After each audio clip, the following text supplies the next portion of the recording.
트럼프 대통령에 대한 평가 성격이 짙은 중간선거가 이 시각 현재 미국 전역에서 진행되고 있습니다. 미국 국내 정치뿐 아니라 세계 경제, 또 북한 비핵화 문제 등에도 영향을 미칠 수밖에 없어서 관심이 높습니다. 선거 결과와 전국 전망, 워싱턴 연결해서 짚어보겠습니다. 자, 전종철 특파원, 일단 투표 개표 상황부터 좀 짚어보죠. 아직 투표가 마무리되지 않았지만 동부 지역은 벌써 개표가 시작이 됐죠? 네네, 그렇습니다.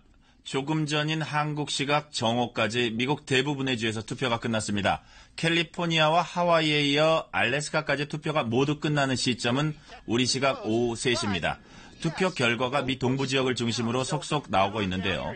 한인 밀집 지역에서 여성끼리 맞붙은 버지니아주 연방 하원의원 10선거구에선 웩스턴 민주당 후보가 현역인 컴스탁 공화당 후보를 꺾었습니다.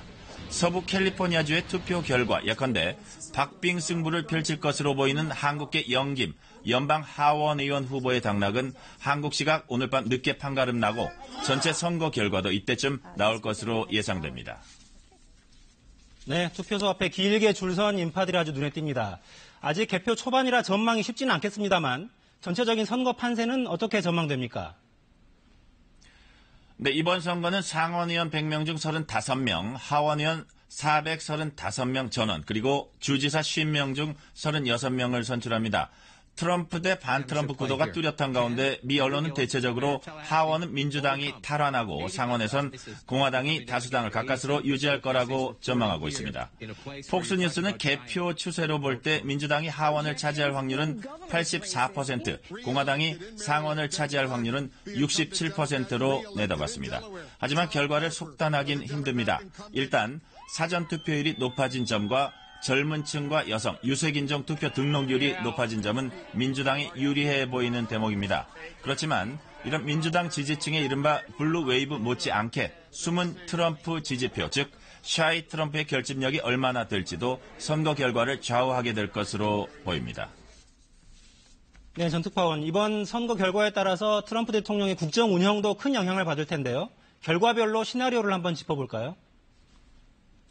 네네, 만약 지금처럼 공화당이 상하원 우위를 유지한다면은 트럼프 대통령은 그야말로 날개를 달게 될 것으로 보입니다. 이민 정책과 경제, 외교 정책 등에서 더욱 거침없는 행보가 예상됩니다. 반면 민주당이 상하원을 석권할 경우에 트럼프가 추진해온 각종 정책에 제동이 걸리고 대통령 탄핵론이 다시 고개를 들 수 있습니다.